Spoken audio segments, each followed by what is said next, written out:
30 सितंबर 2022 को रिलीज़ होने जा रही PS1 जो कि मणि रत्नम की फिल्म होने वाली है। इसका जो ट्रेलर है उसको यूट्यूब पे रिलीज़ कर दिया गया है। आप चाहे तो जाके देख सकते हैं। इसके ट्रेलर को देखते हुए इसके जो सेट्स है और जो इसकी म्यूज़िक है वो पूरी बाहुबली वाली फीलिंग दे रहे हैं। और आपको बता दें कि पोनियन सेल्वन वन यानी PS1 ये इसका बजट है जो भारत के सभी फिल्म इंडस्ट्री में से दूसरा सबसे बड़ा बजट है, क्योंकि अगर आप 2.0 को छोड़ दें तो इसका बजट होने वाला है 500 करोड़। PS1 इस फिल्म का जो कहानी है और जो प्लॉट है उसको कल्कि के द्वारा लिखा गया एक नावल पोनियन सेल्वन से लिया गया है, जहाँ इस फिल्म में चियान विक्रम आदित्य करिकलन के रोल में नजर आएंगे। वहीं जयम रवि अरुण मौली वर्मन के रोल में नजर आएंगे, जो कि आगे जाकर चोल साम्राज्य के राजा राज चोल के नाम से प्रसिद्ध हुए थे।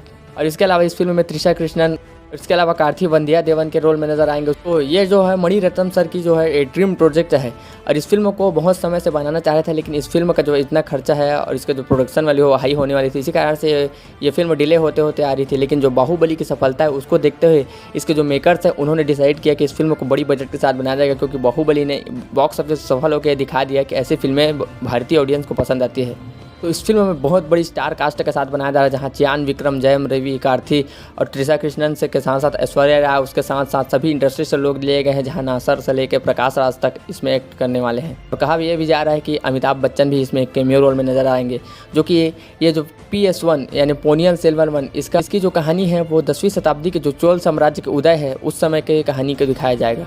बाहुबली और RRR की जो सफलता है उन्होंने बता दिया है कि period drama movie Bharatiya Janata के बीच बहुत पॉपुलर है और ये जैसी जो फिल्में बनाई जा सकती है भारतीय इतिहास को गौरव को दिखाते हुए वो बहुत ज़्यादा बॉक्स ऑफिस पर कमाई कर सकती है। और इसी कारण से पोनियन सेल्वन को 500 करोड़ के बजट के साथ बनाया जा रहा है, जिसके कारण इस फिल्म को जो है भारत के सेकेंड हाईएस्ट बजट वाली मूवी कहा जा रहा है। और जो 500 करोड़ का इस फिल्म में बजट बताया जा रहा है, ये जो बजट है इसके जो सेट्स है, इसके जो विजुअल्स है उसमें साफ साफ नज़र भी आते हैं, क्योंकि जो इस फिल्म के जो विजुअल्स है जो कि आप देख ले समुद्र के सीन है, उसमें जो जहाज़ है और जो फाइट सीक्वेंस है उसमें साफ साफ दिखाई भी दे रहा है कि इसमें जो है 500 करोड़ का खर्चा किया गया है।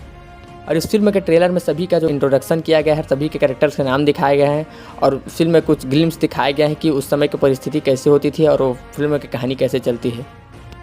PS1 यानी पोनियन सेल्वन वन इसके जो कहानी है वो कल्कि द्वारा लिखा गया एक नावल पोनियन सेल्वन से लिया गया, जहां इस फिल्म के बेसिक प्लॉट में नंदिनी यानी जो ऐश्वर्या का कैरेक्टर है वो चोल साम्राज्य से बदला लेना चाहती है, क्योंकि कल्कि द्वारा लिखा गया जो नावल था पोनियन सेल्वन उसमें जो नंदिनी के जो कैरेक्टर है उसी को ही मेन विलन की तरह दिखाया गया। लेकिन जो असली जो ऐतिहासिक परिस्थिति थी उस समय चोलों को पांड्यों से, प्रतिहारों से और चालुक्यों से और राष्ट्रकूटों से उस समय जूझना पड़ रहा था। लेकिन PS1 इस फिल्म का जो प्लॉट है उसको पोनियन सेल्वन के नॉवल से उठाया गया है। उस नॉवल में नंदिनी को मेन विलन के रूप में दिखाया गया है। उसमें यह दिखाया गया कि नंदिनी के पति या फिर पिता को चोल साम्राज्य के किसी के द्वारा हत्या कर दिया, जिसके कारण से पोनियन सेल्वन के कहानी के हिसाब से दिखाया गया कि जो नंदिनी जो ऐश्वर्या राय का कैरेक्टर है वो चियान विक्रम के कैरेक्टर और जयम रवि के कैरेक्टर को मारना चाहती है और चोल साम्राज्य से बदला लेना चाहती है। क्योंकि PS1 इस मूवी में जयम रवि का कैरेक्टर है अरुण मौली वर्मन, वो आगे चल के राजा राज चोल बनने वाले। इसी कारण से जो आदित्य करिकलन के जो कैरेक्टर है चियान विक्रम का, या तो वो मर जाएगा या तो गद्दारी कर देगा। मतलब किसी तरह से PS1 में चियान विक्रम कैरेक्टर की मृत्यु हो जाएगी। इसके कारण से आगे चलकर उनके जो छोटे भाई यानी अरुण मौली वर्मन जो कि आगे चल के राजा राज चोल के नाम से चोल साम्राज्य के सम्राट बनते हैं। लोग जो है PS1 के जो विजुअल्स है, जो BGM है और जो इसमें डायलॉग्स दिए गए हैं उसको बाहुबली के साथ कंपेयर कर रहे हैं। लेकिन बाहुबली वो मूवी थी वो फिक्शनल एक्शन मूवी थी, लेकिन ये जो है ये हिस्ट्री पे बेस्ड है। और साथ ही साथ जो मणि रत्नम जी का जो डायरेक्शन का स्टाइल है वो अलग होता है दूसरे डायरेक्टर से, और क्योंकि सभी डायरेक्टर्स के जो काम करने के तरीके वो अलग अलग होते हैं और सभी डायरेक्टर जो है ऐसे राजा मौली नहीं होते। इसीलिए जो मणि रत्नम जी है वो अपने हिसाब से एक्शन को और जो कोरियोग्राफ है और डायरेक्शन को अपने हिसाब से करते हैं। तो इसीलिए जो है बाहुबली से इसको कंपेयर नहीं करना चाहिए। तो देखते हैं कि फिल्म कैसे निकल के आती है। तो 30 सितंबर 2022 को ये फिल्म रिलीज़ होने वाली है।